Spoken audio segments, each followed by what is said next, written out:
मुख्तार अब्बास नकवी ने भी एक हिंदू महिला से शादी की है, शाहनवाज हुसैन ने भी एक हिंदू महिला से शादी की है। ये भी लव जिहादी है क्या? प्रचार है। हाँ? इसका भी उत्तर, किसी का विवाह करते हैं और उसके लिए अगर कोई गिरोह आपका समर्थन करता है, उसके लिए धर्म परिवर्तन। अच्छा, गिरोह घूम रहे हैं पर गिरोह की शिनाख्त नहीं हो पाई है। कितने गिरोह हैं ये नहीं पता अभी।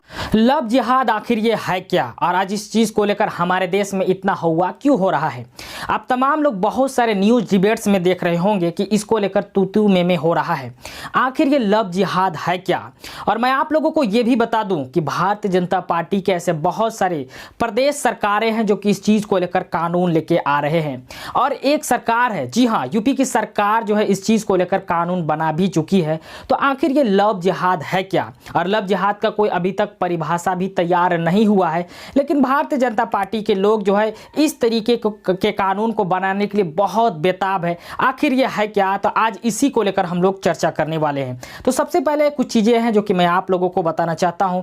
इसी तरीके का एक डिबेट हुआ, इस डिबेट में जो है बहुत सारे प्रवक्ता मौजूद थे। तो उसमें जो है कांग्रेस का भी एक प्रवक्ता थी सुप्रिया, उनसे जब ये सवाल किया जाता है कि लव जिहाद है क्या, तो जो है इस चीज को बहुत ही अच्छे तरीके से एक्सप्लेन करती है। वह कहती है कि लव जिहाद यानी कि लव यानी कि प्रेम, जहां पे प्रेम हो वहां पे जिहाद की कोई बात नहीं होनी चाहिए। आप तमाम लोग जानते हैं कि जिहाद क्या कहा जाता है और जिहाद को किस समुदाय के साथ जोड़ा जाता है, इस चीज को भी बताने को शायद किसी को कोई जरूरत नहीं है। हम सब जानते हैं कि जिहाद को जो है सिर्फ और सिर्फ मुस्लिम कम्युनिटी के साथ ही जोड़ा जाता है। जैसा कि आप लोगों को पता होगा, अगर बहुत सारे लोग इस चीज से इत्तेफाक नहीं रखते होंगे तो मैं उन लोगों को बताना चाहता हूं कि जब कोरोना वायरस हमारे देश में आया था, उस समय जो है कोरोना जिहादी पैदा हुए थे।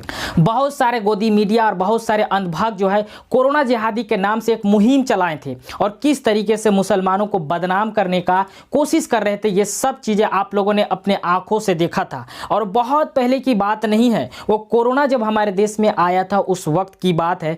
बाद में किस तरीके से जो है ये साबित हो गया कि वो कोरोना जिहादी नहीं थे। दरअसल ये लोग जो है मीडिया, चाटुकार मीडिया, गोदी मीडिया और उन तमाम अंधभक्तों का एक जो है बेहुदा हरकत था, जो कि इस तरीके का कोई प्रमाण नहीं हुआ कि वो जो है कोई कोरोना जिहादी नाम का चीज भी होता है। ये सिर्फ और सिर्फ जो है मुस्लिम कम्युनिटी को बदनाम करने का एक साजिश था और इसमें जो है वो लोग एक्सपोज भी हुए थे।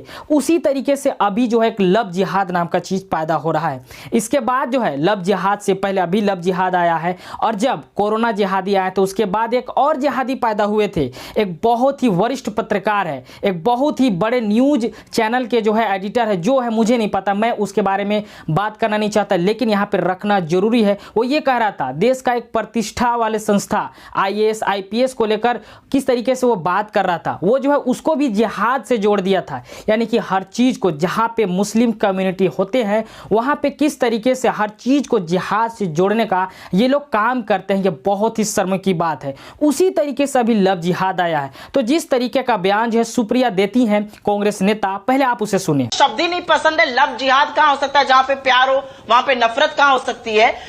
मेरा तो बेसिक प्रेमाइस ये है कि अगर दो कंसेंटिंग इंडिविजुअल्स प्यार मोहब्बत से करके शादी करना चाहते हैं तो उसको लव जिहाद का नाम देना ही गलत है। तो जैसे ही कांग्रेस नेता सुप्रिया की ये बात खत्म हो जाती है, उसके बाद विश्व हिंदू परिषद के एक प्रवक्ता है विजय शंकर तिवारी, वो जो है बहुत ही जबरदस्त बयान को देते हैं। वो कहते हैं कि लव जिहाद जो आज हमारे देश में एक बहुत बड़ा मसला है और इस चीज को लेकर वो जो है आंकड़े भी गिनवाते हैं, जबकि इससे पहले पत्रकार संदीप चौधरी या बहुत सारे ऐसे लोग या ऐसा कोई भी व्यक्ति अभी तक नहीं बता पाएगा। हत्या के देश के गृह राज्य मंत्री ये कह चुके हैं कि हमारे पास ऐसा कोई प्रमाण नहीं है, कोई आंकड़ा नहीं है। देश की किसी भी संस्था के पास लव जिहाद का कोई भी आंकड़ा नहीं है। तो हम ये कैसे कह सकते हैं कि लव जिहाद नाम का भी कोई चीज होता है? लेकिन ये जो है विश्व हिंदू परिषद के जो प्रवक्ता है विजय शंकर तिवारी, वो कह रहे हैं कि देश में 143 इस तरीके के मसले हैं, इस तरीके के केसेस हुए हैं। ये बात जो है विश्व हिंदू परिषद के प्रवक्ता कह रहे हैं। ये पहले आप खुद सुने। तो आंकड़े क्या हैं? आंकड़े आप बताते नहीं। हाँ, मैं बताता हूँ संदीप जी। अभी पिछले ही महीने हमने 147 ऐसे केसेस बंगाल से लेकर बिहार, उत्तर प्रदेश, हरियाणा, महाराष्ट्र, केरल सारे हमने प्रकाशित किए थे। अगर आपको पढ़ना है, किसी को पढ़ना है, तो हिंदू विश्व मैगजीन है, उसमें ये पूरे के पूरे उदाहरण और किस किस थाने में पंजीकृत है वो है। आप तो उनके खिलाफ मतलब कार्रवाई नहीं हुई, आप ये कह रहे हैं एफआईआर दर्ज नहीं हुई? उसके लिए कानून है ना, जबरन धर्म परिवर्तन कराने के लिए कानून है। एफआईआर तो दर्ज हुई होगी ना। मैं तो केंद्र सरकार की बात बता रहा हूं, जो संसद में देश की सबसे बड़ी पंचायत में जो आंकड़ा दिया गया कि कोई आंकड़ा नहीं है। तो जैसे ही विश्व हिंदू परिषद के प्रवक्ता विजय शंकर ये बात को कहते हैं, एसपी के जो है एक प्रवक्ता है अनुराग भदौरिया, वो चुप नहीं रहते, वो भी अपना प्रतिक्रिया व्यक्त करते हैं और बहुत ही अच्छा जवाब को देते हैं। और ये जवाब देना जरूरी भी था और इसमें सच्चाई है। वो ये कहते भी यार ये सच है कि जिस तरीके का ये कानून ये लोग बनाने का काम कर रहे हैं, ये सिर्फ जो है एक राजनीतिक रूप देने का एक कोशिश है, एक पहल है और दूसरा कुछ भी नहीं। इन लोगों को किसी भी जाति और धर्म से कोई मोहब्बत नहीं है, ना ही देश से। हाँ, अगर ये लोग आज जो है देश में बेटियों को सुरक्षा देने की बात करते हैं, उनको हक देने की बात करते हैं, तो ऐसे बहुत सारे वारदात हम लोगों के सामने हुए हैं। किस तरीके से बेटियों के साथ दरिंदगी हुई है। हाथरस आप लोग ले ले, हाल ही की बात है, किस तरीके से हाथरस में ये लोग जो है राजनीति कर रहे थे, ये किसी से भी छिपा हुआ नहीं है। देश के सबसे बड़े विपक्षी पार्टी के नेता राहुल गांधी और प्रियंका गांधी वाड्रा जब वहां जाती है तो किस तरीके से उनके साथ बदसलूकी किया जाता है और इस पूरे मामले को दबाने का कोशिश किया जाता है।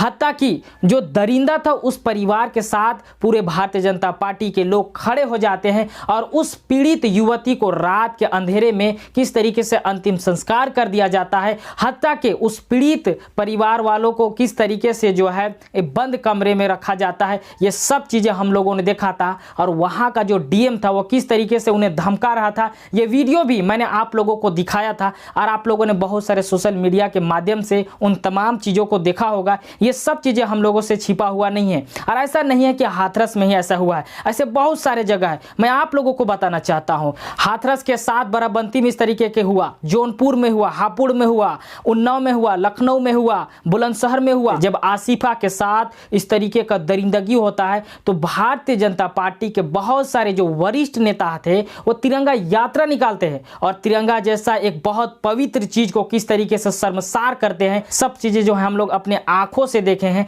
ये सब चीजें किस तरीके से हुई है और यही भारतीय जनता पार्टी के लोग किए हैं और इसी चीज को लेकर जो है अनुराग भदौरिया कहते हैं। सबसे पहले आप उन्हें सुने। ये मुद्दा भारतीय जनता पार्टी के लिए है नहीं, क्योंकि भारतीय जनता पार्टी इसका राजनीतिक रूप रंग देना चाहती है। भारतीय जनता पार्टी अगर महिला का सम्मान करना चाहती है तो मैं तो कह रहा हूं कि कहीं भी किसी तरह का भी अगर कोई अपना जाति धर्म छुपा के किसी व्यक्ति की किसी लड़की के साथ दोस्ती या संबंध बनाता है तो कानूनन जुर्म है, उसको कानूनन सजा मिलनी चाहिए और पहले से भी कई कानून है और अगर इनके पास नया कानून बनने का प्रावधान है तो बताएं। लेकिन ये माहौल ज्यादा बताते हैं। सर मैं आपको बता दूं, ये चूंकि नहीं चाहते कि समाज के असली मुद्दों पे बहस हो पाए, क्योंकि इनको पता है कि ये बहस करने जाएंगे तो बेरोजगारी में फंस जाएंगे, अभी कोरोना में बहस करने जाएंगे तो फंस जाएंगे, ये किसान पे बहस करने जाएंगे तो फंस जाएंगे क्योंकि किसान आत्महत्या कर रहा है, और महिला पे बहस करेंगे तो भी फंस जाएंगे क्योंकि एक। अच्छा संदीप जी एक चीज बताइए, आप ही बता दीजिए, न्याय कर दीजिए, पूरा देश देख रहा है। संदीप जी बताइए, कोई फोटो मुझे दिखा दीजिए हाथरस में लोग गए हो बच्ची के न्याय के लिए, बाराबंकी में गए हो तो बता दीजिए मुझे, जौनपुर गए हो तो बता दीजिए मुझे, बुलंदशहर गए हो तो बता दीजिए, हापुड़ गए तो बता दीजिए, उन्नाव गए हो तो बता दीजिए, लखनऊ गए तो बता दीजिए। बच्चियों को जिंदा जलाया गया है, बच्चों की हत्याएं हुई हैं, कौन भारतीय जनता पार्टी का नेता झंडा ये नहीं होता। तू अनुराग भदौरिया के बाद जो है पूर्व यूपी डीजीपी विक्रम सिंह भी जो है चुप नहीं रहते हैं, वो भी अपना बात को रखते हैं और बहुत ही अच्छे तरीके से रखते हैं। सबसे पहले वो कहते हैं कि देश के संसद में केंद्रीय गृह राज्य मंत्री जब ये कह दिए कि हमारे पास कोई आंकड़ा ही नहीं है तो इससे बड़ा कोई और प्रमाण नहीं हो सकता है, और वो बहुत तरीके के जो है धाराओं को गिनाते हैं, आईपीसी को गिनाते हैं, लेकिन ये सब चीज़ें जो है भारतीय जनता पार्टी के लोगों को शायद समझ में नहीं आता या फिर हजम नहीं होता। सबसे पहले जो है आप विक्रम सिंह को सुने। जब संसद में राज्य गृह मंत्री ने कहा कि उनके पास आंकड़े नहीं है तो इससे ऊंचा कोई फोरम नहीं हो सकता है। दूसरे में आईपीसी में हमारे 23 चैप्टर है, 511 से आप मुझे पूरे हिंदुस्तान का केस बता दीजिए, हरियाणा से लेके मैं सारी धाराएं गिरा दूंगा जिसमें कि आप एक्यूज को चाहें आजीवन कारावास के सजाए मौत तक आप करा सकते हैं, लेकिन आपने तो उसको इस्तेमाल करना जरूरी नहीं समझा।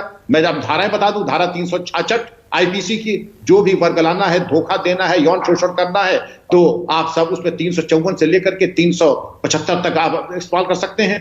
धार्मिक भावनाओं को चोट पहुंचाओ तो 153A आईपीसी आप कर सकते हैं। इसके अलावा स्पेशल एक्ट की बात मैं नहीं करूंगी क्योंकि समय कम है, लेकिन फ्रीडम ऑफ रिलीजन एक्ट जो अंबद जी ने कहा 8 राज्यों में लागू है, इसके अलावा पहले तो हम अपना होमवर्क बेहतर कर लें। मैं एक मिनट विक्रम जी आपको रोक रहा हूं। आपने दो बहुत अहम बातें कही हैं। आपने यूरोप का उदाहरण दिया, अंबर ने भी वो उदाहरण दिया।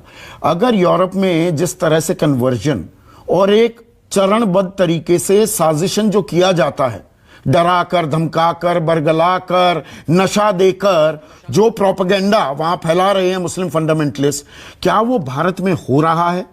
सरकार के पास इसकी जानकारी है तो सरकार उस जानकारी को साझा क्यों नहीं? अगर होमवर्क होगा तभी तो होगा। आपने निर्भया केस के बाद 13th क्रिमिनल लॉ अमेंडमेंट किया, Indian penal code, evidence act, CrPC amend किया, हालात क्या बेहतर हुए? हालात बद से बदतर हो गए, रेप्स बढ़ने लगे, एक्विटल की संख्या बढ़ने लगी। पहले देख लीजिए आप क्या सक्षम है। पुलिस को आप सक्षम बनाइए, इन्वेस्टिगेटर्स को आप सक्षम बनाइए।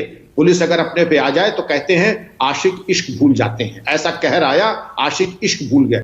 इन तमाम चीज़ों के बाद जो है कांग्रेस के प्रवक्ता सुप्रिया एक बहुत बेहतरीन जवाब को देते हैं जो कि आप लोगों को जाननी भी चाहिए। वह कहती है ठीक है, भारतीय जनता पार्टी मौजूदा दौर में जो है मोरल पुलिसिंग की बात कर रहे हैं, ये बात बहुत अच्छी है। लेकिन एक चीज़ है, जब 14 फरवरी को बहुत सारे हिंदू बच्चे बच्चियाँ, बहुत सारे लड़के लड़कियाँ जो है वैलेंटाइंस डे मनाते हैं, तो ये वही लोग हैं जो उस दिन भी बच्चे और बच्चियों को पीटते हैं, चाहे वो भारतीय जनता पार्टी के कार्यकर्ता हो, बीएसपी के कार्यकर्ता हो या फिर आरएसएस के कार्यकर्ता हो। उस दौरान जो है इनका मोरल पुलिसिंग कहां चला जाता है, ये सब चीजें जो है वो कहती हैं। सबसे पहले आप सुने। जो मॉरल पुलिसिंग की बात भाजपा करती है, 14 फरवरी को लोग वैलेंटाइंस डे मनाते हैं, इनके लोग पहुंच जाते हैं पीटते फूटते बच्चों को, लड़कियों लड़कों को। क्यों भाई? फ्री विल तब आपकी नहीं होती है, उसमें तो हिंदू लड़की लड़कियों को भी पीटते हैं आप। बात यही नहीं थमती है, बात इससे भी बहुत आगे जाती है। जब इस बात को आप लोग सुनेंगे तो आप लोगों को खुद बहुत हैरानी होगी। जब पत्रकार संदीप चौधरी विश्व हिंदू परिषद के प्रवक्ता से ये सवाल करते हैं कि आज मौजूदा दौर में हमारे देश में लव जिहाद सबसे बड़ा मसला है या फिर बेरोजगारी, इस सवाल पे वो प्रवक्ता इस तरीके से तुच्छ से जवाब देता है कि आप उसे सुनने के बाद शर्मसार हो जाएंगे। ये बहुत ही शर्मसार कर देने वाली जवाब थी। हालांकि अनुराग भदौरिया इस चीज को लेकर अपना जवाब रखते हैं और किस तरीके से उसे एक्सपोज करते हैं, इसमें कोई शक की बात नहीं। लेकिन सबसे पहले विश्व हिंदू परिषद के जो प्रवक्ता थे उसकी भी बात आप पहले सुने। जिस तरीके से विजय शंकर तिवारी ने वो बात को कही थी, पहले आप उसे सुने। मतलब लव जिहाद सबसे अहम मुद्दा है आज की तारीख में। समाज को, युवाओं को, लड़कियों को रोजगार की दरकार नहीं है, उनकी परेशानियां, कोरोना से लगातार संक्रमण फैलता जा रहा है, यह समस्या नहीं है। नहीं, समस्या देखो, अब ये बताइए कि देश में सारे काम बंद हो गए हैं क्या? डॉक्टर बैठ गए हैं क्या? अस्पताल बंद हो गए हैं क्या? ऑफिस बंद है क्या? ट्रेन बंद हो गई है क्या? लोग काम नहीं कर रहे हैं क्या? कोई काम नहीं हो रहा है क्या? सारे काम हो रहे हैं, रिसर्चर रिसर्च कर रहे हैं, सब लोग अपना काम कर रहे हैं। पढ़ाई वाले स्कूल में नहीं तो कम से कम वर्चुअल पढ़ाई कर रहे हैं। आप क्या बताएं संदीप जी, जब विश्व हिंदू परिषद ये बोलता है कि सबको काम मिल गया है, पूरे 130 करोड़ के लोग बिजी हैं, सबको जॉब मिल गई है, तो इससे ज्यादा हंसी की बात और कुछ हो नहीं सकती आज आपके डिबेट में। तो आप अंदाजा लगा सकते हैं कि इनको देश से कोई लेना देना नहीं है, इनको सिर्फ धर्म की बात करनी है। तो आप लोगों ने सुना होगा कि विश्व हिंदू परिषद के जो प्रवक्ता है विजय शंकर तिवारी, वो ये कह रहे हैं कि हमारे देश में कौन सा ऐसा चीज है जो नहीं चल रहा है। हर चीज तो सुचारू रूप से चल रहा है, डॉक्टर अपने टाइम से बैठ रहे हैं, हर चीज अपने टाइम से हो रहा है। हम कैसे कह सकते हैं कि बेरोजगारी हमारे ऊपर हावी हो चुकी है? लेकिन इस बात के ऊपर जो है अनुराग भदौरिया ये कहते भी हैं कि बड़ा हंसी की पात्र है कि आज जो है विश्व हिंदू परिषद के लोग या फिर भारतीय जनता पार्टी के लोग ये कहते हैं कि हमारे देश में बेरोजगारी कोई मसला ही नहीं। इससे बड़ा शर्मसार कर देने वाली और कोई भी बात नहीं हो सकती है। और इसमें वो कहते भी हैं कि ये लोग जो है देश हित में नहीं सोचते, ये सिर्फ धर्म की बात करके लोगों को जो है ब्रेन वॉश करने का काम करते हैं। इसमें कोई शक की बात नहीं। अगर ये लोग देश हित में सोचते तो सबसे पहले देश के उन तमाम मसलों के ऊपर ये लोग काम करते। बेरोजगारी चरम सीमा पे है, किस तरीके से जीडीपी गिरती जा रही है, अर्थव्यवस्था चौपट हो चुकी है, इस चीज में पहल करने की आवश्यकता थी, न कि लव जिहाद के नाम पे किसी खास कम्युनिटी को परेशान करने का, बदनाम करने की जरूरत थी। लेकिन ये लोग जो है अपनी हरकतों से बाज नहीं आने वाले हैं, चूंकि इन लोगों को अपना वोट बैंक जो बनाना है, इन लोगों को देश से कोई प्रेम नहीं है। अगर हाँ, बेटियों को लेकर अगर ये लोग इतना सजग हैं, बेटियों को अगर ये लोग सुरक्षा देना चाहते हैं, महिलाओं को सुरक्षा देना चाहते हैं, तो आप क्यों नहीं उन तमाम दरिंदों को जो है सजा देते हैं जो बेटियों के साथ दरिंदगी किए हो, चाहे वो रेप जैसे जघन्य अपराध हो, तमाम तमाम चीज़ें हम लोगों के सामने हुए हैं, लेकिन ये लोग जो है उन तमाम मसले के ऊपर कोई काम नहीं करेंगे। ये लोग वही काम करेंगे जहां इन्हें अपने आप को फिट लगता हो, ये वही काम करेंगे जहां इनका वोट बैंक तैयार होगा। अब तमाम लोगों को पता होगा कि हिंदू जो है एक बहुसंख्यक समाज है और ये लोग जो है हिंदू समाज को इस तरीके से ब्रेन वॉश करके अपने तरफ जो है आकर्षित करने का काम कर रहे हैं। ये सिर्फ और सिर्फ अपने फायदे के लिए है। मैं एक चीज आपको लोगों को बता देना चाहता हूं कि इससे हिंदू समाज को भी कोई फायदा नहीं होने वाला है। ये सिर्फ जो है देश को बर्बाद करेंगे। अब जब देश बर्बाद होगा ना तो हमारे पास कोई रोजगार नहीं होगा, अर्थव्यवस्था खत्म हो चुका होगा, तो हम जो है भूखे मरेंगे। इसके अलावा हमारे पास कोई ऑप्शन नहीं है। आप क्या सोचते हैं? आप अपना राय नीचे कमेंट बॉक्स में दें। फिर मिलेंगे एक नई वीडियो के साथ, तब तक के लिए जय हिंद।